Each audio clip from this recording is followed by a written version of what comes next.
کہ یہی ٹائم ہے ایک آرگنائز کرنے کا اور اپنے رائٹس کو پروٹیکٹ کرنے کا۔ تبھی یہ توا متیاسا سنگھ آرگنائز ہوا اور انہوں نے ریلیز آرگنائز کی اور روڈ کو بلاک کیا اور اپنے رائٹس کی ڈیمانڈ کی کہ انہیں فشنگ کنٹینیو کرنے دیا جائے، جس سے وہ اپنی لائیولی ہوڈ کو ارن کر پائے۔ جو یہ پروٹیسٹ کریٹ کیے گئے، گورنمنٹ نے کمیٹیز بنائی ان ایشوز کو سالو کرنے کے لیے، اور انہوں نے ڈیسائیڈ کیا کہ ولیجرز کو فشنگ رائٹس واپس دیے جائیں گے، جس سے یہ لائیولی ہوڈ کو ارن کر پائے۔ 1996 میں مدھیہ پردیش کی گورنمنٹ نے ڈیسائیڈ کیا ان لوگوں کو فشنگ رائٹس ملیں گے ریزروائر میں جن کو توا ڈیم کی وجہ سے ڈسپلیس کیا گیا تھا۔ پھر 2 مہینے بعد 5 ایئر لیز ایگریمنٹ سائن ہوا۔ 2 جنوری 1997 کو 33 ولیجز کے لوگوں نے نیا سال فرسٹ کیچ یعنی فشنگ سے سٹارٹ کیا، یعنی نیا سال کی شروعات اس طرح سے کی تھی۔ توا متیاسا سنگھ نے فش ورکرز کو ٹیک اوور کیا تاکہ فش ورکر کی ارننگ کو انکریز کیا جائے۔ ایک کوآپریٹو سیٹ اپ کیا گیا جنہوں نے فش ورکر سے مچھلیوں کو بائی کرنا سٹارٹ کر دیا، وہ بھی فیئر پرائزز پر۔ تو یہ جو کوآپریٹو تھے یہ مچھلیوں کو مارکیٹ میں بیچتے تھے جہاں پہ ان کو اچھی خاصی پرائز مل سکے۔ انہوں نے 3 گنا زیادہ کمانا سٹارٹ کر دیا اور اسی میں سے کچھ پارٹ وہ فش ورکرز کو بھی دیتے تھے تاکہ وہ بھی اچھا خاصا کما سکے، اور انہوں نے فش ورکرز کو لون دینا سٹارٹ کر دیا۔ اگر ان کو کوئی چیز ریپیئر یا بائی کرنا ہو، جو یہ توا متیاسا سنگھ ہیں انہوں نے بہت ساری چیزیں مینیج کر کے دکھائی، جیسے انہوں نے لوگوں کو ہائر ویجز دینا سٹارٹ کیا۔ سیکنڈ، انہوں نے فشز کو ریزروائر میں پریونٹ کرنا سٹارٹ کر دیا۔ پھر انہوں نے لوگوں کو ایک چیز دکھائی کہ جب لوگوں کو لائیولی ہوڈ کے لیے رائٹس ملتے ہیں تو وہ اپنے ہی آپ میں گڈ مینیجرز ہو سکتے ہیں۔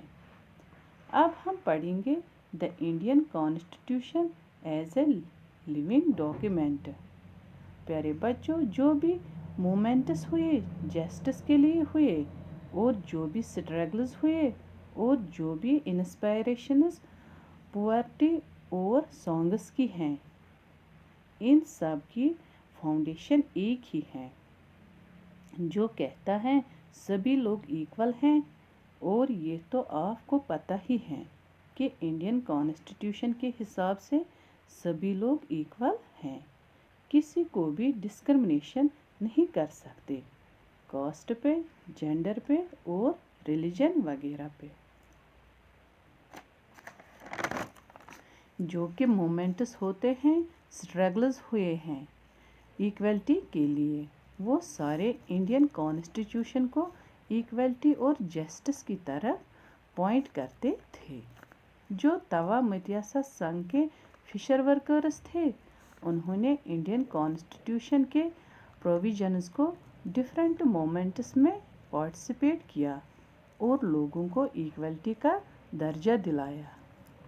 ہر ایک مومنٹ میں کانسٹیٹیوشن کو اسی لیے ریفر کیا جاتا ہے کیونکہ یہ ایک طریقے کا لیونگ ڈاکیومنٹ ہے جس کا ریئلٹی میں کچھ میننگ ہے اور جس کو ہم لائف میں جی سکتے ہیں۔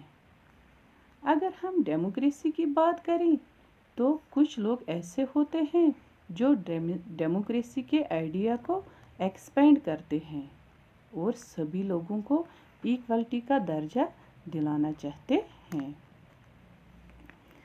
اور جو بھی نئے مدعے ہیں ان پہ بات کرنا چاہتے ہیں اور ان کو ریزالو کرنا چاہتے ہیں۔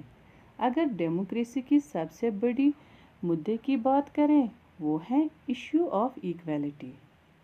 ہم نے اس کے پیچھے بہت سارے ایشوز دیکھے کہ کس طریقے سے لوگوں کے ساتھ ڈسکرمنیشن ہوا ہے۔ جیسے کہ ہم نے دیکھا جو ہیلتھ سروسز ہیں وہ پرائیویٹائز ہو چکے ہیں، جس کی وجہ سے پرائیویٹ ہاسپٹلز کی سروسز مہنگی ہو چکی ہیں، اور ہم نے دیکھا کہ کس طریقے سے بزنس ہاؤسز نے میڈیا کو کنٹرول کیا ہے اور وومن کو لوور ویجز دیتے ہیں، اور جو غریب فارمرز ہوتے ہیں ان کی ارننگز بھی بہت کم ہوتی ہے کاٹن گرو کرنے کے لیے۔ یہ جو ہم نے ایشوز اوپر پڑھے یہ سب سے زیادہ ایفیکٹ پور پیپل کو اور مارجنلائزڈ کمیونٹیز کو کرتی ہیں، اور جو یہ اکنامک اور سوشل ایکویلٹی ہے یہ ہماری کنٹری میں بہت بڑا کنسرن بن چکا ہے۔ ہر ایک کمیونٹی کی ڈگنیٹی اور سیلف ریسپیکٹ تب ریئلائز ہوتی ہیں جب ان کے پاس ایڈوکیٹ ریسورسز ہو سپورٹ کرنے کے لیے اور اپنی فیملی کو نرچر کرنے کے لیے، اور ان کے پاس اتنی ارننگ ہو کہ ان کو اپنا فیئر اماؤنٹ مل پائے اپنی ہارڈ ورک کا، اور ان کے ساتھ کوئی ڈسکرمنیشن نہ ہو، تبھی ان کی سیلف ریسپیکٹ اور ڈگنیٹی قائم رہ سکتی ہے۔ تو پیارے بچوں اسی کے ساتھ ہم نے یہ چیپٹر کمپلیٹ کیا ہے۔ اللہ حافظ۔